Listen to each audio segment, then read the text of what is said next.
What's up, geeks and gamers? It's Odin coming to you with another video, and today we're talking about the box office for this weekend, May 17th and 19th, and finally, a movie has knocked off Endgame at the domestic box office, and that movie is John Wick Chapter 3 Parabellum, which is a fantastic film, and if you have not seen it yet, what are you doing? Go out of your house right now. It's raining and storming outside. Doesn't matter. If it's raining and storming near you, go and see this film. It is absolutely fantastic. I have a review of it up on my channel, Odin's Movie Blog. Go check that out. But seriously, it is so good because it shows us that Hollywood, when it uses practical effects, when it uses good stunt teams, when it actually cares about what the fans want, can give us good films with good stories, with good acting, with good everything. And that's why I love the John Wick franchise, and that's why I hope that it continues to go forward in whatever way it possibly can with the same people attached, because seriously, it's fantastic. Avengers Endgame finally got dropped off the #1 spot, dropping 53.5% in this now its 4th week, but still made $29.4 million, so still a very, very respectable number. And we'll talk a little bit about how much money it's probably going to make towards the end of its run in a little bit, and whether or not it is finally going to actually be able to eat Avatar. As you can see behind me, there's a lot of thunder and a lot of craziness going on. Detective Pikachu came in at number 3 with $24.8 million, with only about a 54% drop from week 1 to week 2, which is a pretty good drop, I would say. Again, it could obviously have been a lot larger than that, but it's actually making a crap ton of money, more so than I think many people would have expected. A Dog's Journey came out this weekend too. Again, not really a lot of promotion for it. Film that we've seen 1,000 times at this point, $8 million. And then A Son Is Also a Star. If you've seen the trailer for this film, it is awful. It is one of the worst trailers I've ever seen. I've never been so uninterested in a character before, but seriously, look it up for yourself. It made $2.6 million, and I really hope it doesn't make any more than that because, dear Lord, it was awful. So let's break things down a little bit. So, John Wick, we still don't have any of those foreign numbers in yet, but it has made $57 million here domestically, which is a pretty good opening. Again, it's a pretty solid opening for it. Obviously, coming in at #1, beating out Endgame. Even though Endgame is in its 4th weekend, it's still a pretty good thing. I think that this movie is definitely going to be able to make its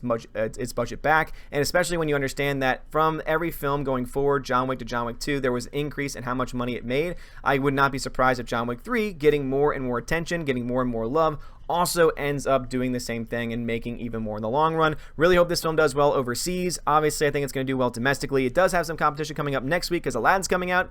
Good Lord, why is Aladdin being released as a live action, even though all of it looks CGI and looks so fake and looks just god-awful? But really hope that somehow, someway, John Wick's able to survive next weekend. I don't think or suppose that John Wick is going to beat Aladdin by any means, because the normies are going to go out and support Aladdin no matter what. The Disney faithful are going to go out and support it. I don't think that it's going to do nearly the bonkers numbers that they expect, but obviously a lot of things can happen. But I think John Wick's going to end up having some pretty good legs as far as people going out to see it, especially since I'm telling every single person on this channel who's watching this right now, all the thousands of people that are going to watch, go see John Wick 3. Screw all the rest. If you want to see a good film that cares about the fans, unlike things like Game of Thrones, then I would recommend you going to see this film because Keanu Reeves is awesome. Not to mention Halle Berry. Halle Berry actually learned to become a dog trainer. She became a dog trainer for this role, and also she did the same type of training.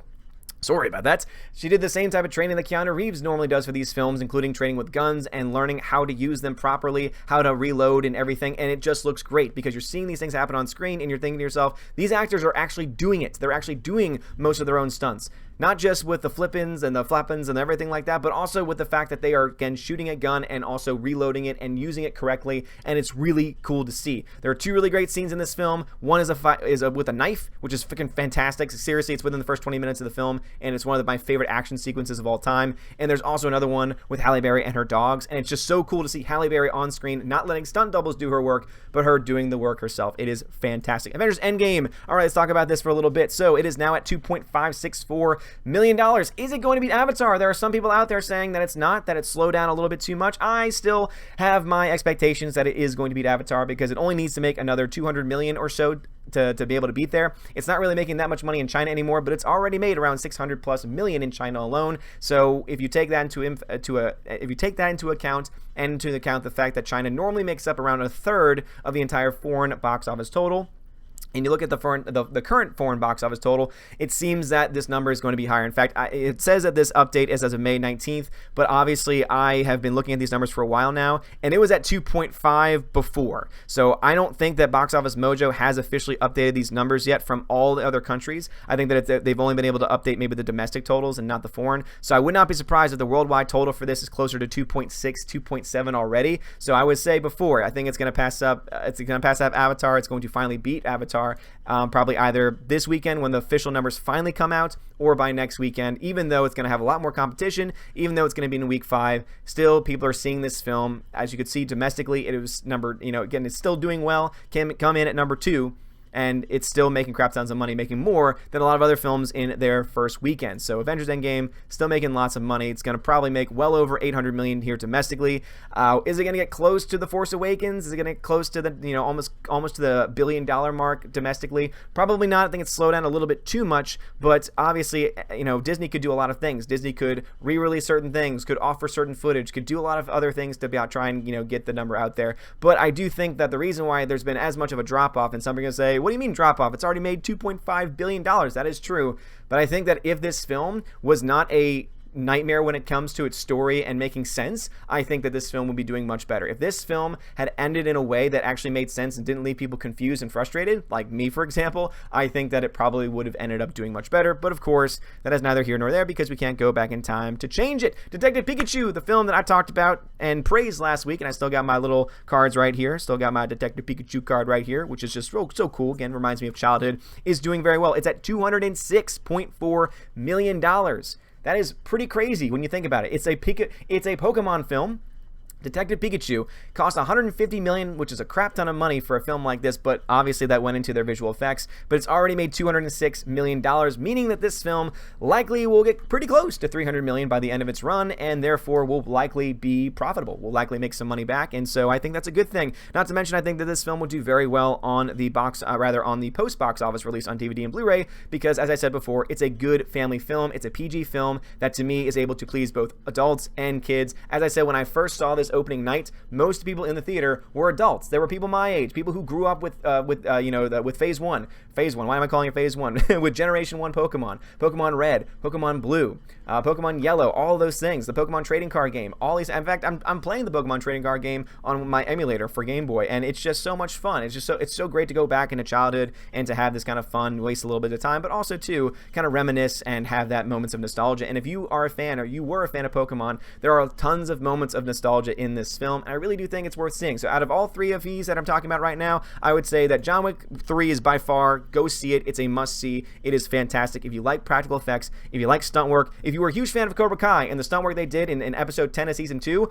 John Wick blows it out of the water. So do yourself a favor, watch today John Wick 1, John Wick 2. There's ways to find it. There's ways to be able to watch that, and then go out and support John Wick 3. And if it's playing in Dolby near you, go see it in Dolby, because it just makes the experience that much better, and it really is fantastic. The second film that I would recommend would be Detective Pikachu, because it's just a good time. There's literally one woke moment in the entire film, and it's just a throwaway line, and it really isn't all that woke because it's done for comedy, and it really, at the end of the day, isn't that bad. It's about climate change, and I think that it's kind of funny. So I don't really think it tries to push that much of an agenda. And then Avengers Endgame, of course, I would not really recommend because of the time travel issues, and there have been now millions of videos at this point trying to defend the movie. But when you need to make videos to defend a plot, when the writers and directors have to go out, contradict each other, and basically spend all their time trying to explain their version of time travel and what it is and what it isn't, and then they're disagreeing with each other, and then they're trying to fight against what's going on with Spider-Man Homecoming, like Spider-Man Far From Home, and then there's so much confusing that they don't even know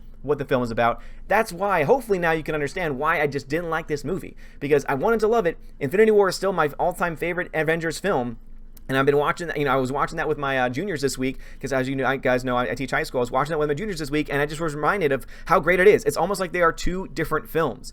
One is a well-crafted, well-put-together story, while the other one is just a hodgepodge of randomness that tries to really just subvert expectations. And again, I think that that's what the whole genre of today's movies and TV is nowadays, because you got Game of Thrones, which is going to subvert all expectations, already has, and probably will tonight on its finale. But also, too, you have films like this doing it as well. And that's why John Wick 3 does not subvert expectations. It gives you the film that the fans want. They listen to the fans. Chad Stahelski, this is now the 3rd film he's done. He's been attached to the films ever since the beginning. Again, he has a lot of background in stunt work. Keanu Reeves obviously has a lot of background in stunt work, and you've got just an all-star cast here with obviously Ian McShane, Halle Berry, Lawrence Fishburne, and Angelica Houston. Angelica Houston was the woman. She is amazing. Not only was she Morticia Addams in some of the best Addams Family live-action movies, but also she is the woman that went on record in an interview calling out people in Hollywood. And if you have not checked it out for yourself, just look her name up, Angelica Houston, and look up her interview from recently, because she calls out Hollywood, and it is freaking awesome. So go support this film for her. Go support this film for Keanu Reeves. Go support this film for the puppies that are in this film, rocking it. And seriously, it's a great film. Or go see Detective Pikachu, especially if you have kids, because this is good for the entire family and a lot of fun and deserves some love. Anyway, guys, what are y'all's thoughts about this? Do you have you seen Detective Pikachu, Endgame, John Wick Chapter 3? Do you think Endgame, I mean, it's slowed down a little bit. Let's see if they've updated it since then. Slow down to 2.5 billion. Do you think that it's going to be able to reach that 2.7 billion of Avatar? I still think it will. I still think it has that momentum, especially in the domestic market. Obviously, foreign's slowing down a little bit. But as I said, this was a similar number that I saw as of just a little while ago, and that was before they had the update on the site. So I'm really thinking that it's either going to be right at the breaking point or getting very close to the breaking point by the end of this weekend. And if not this weekend, probably by next weekend, we'll finally officially be able to see that Avatar has finally been broken, or the record has finally been broken. But also, seriously, in all seriousness, go see John Wick Chapter 3. It is so damn good. Honestly, go see it. If there's nothing else that you get from this video, it should be go see John Wick, because John Wick is awesome. John Wick is life. John Wick is exactly the films that we deserve as fans, and they know that, and they give it to us, and it is wonderful. Filmmakers could learn a lot from them. Studios can learn a lot from them, because you can make money if you give fans what they want. You don't have to spend a whole lot of money on all the CGI and visual effects and all the nonsense. All you need to do is, even just with a simple story, which John Wick has a very simple story, but as movies go on, they go deeper and deeper. They start diving down some rabbit holes. They start to, introduce characters. You're like, wait, who are these characters? I don't know who they are. Do I like them? I don't know, because I don't really know much about them. But that's the whole point of it. It's like a book. It's like every chapter is being revealed over time. You're learning more and more about this universe, and it gets better and better, and especially the action sequences get better every single time. Go see this film. It's fantastic. Guys, thank you so much for watching. If you like this video, smash the like button. Give us a subscribe over here on the Geeks and Gamers channel. But also, go hit up my channel, Odin's Movie Blog. I would need some love over there, because YouTube has been screwing up the algorithm as always. And so people have been, been unsubbed. Not just that people are unsubbing from the channel, but they're being unsubbed just by no choice whatsoever. So please, if you could, I would really appreciate if you could support the channel over there, because obviously it would really mean a lot to me. Thank you guys so much for watching. I don't know why I'm all over the place today, probably because I have ADD. Anyway, guys, thank you so much. Have a wonderful day, and as always, God bless.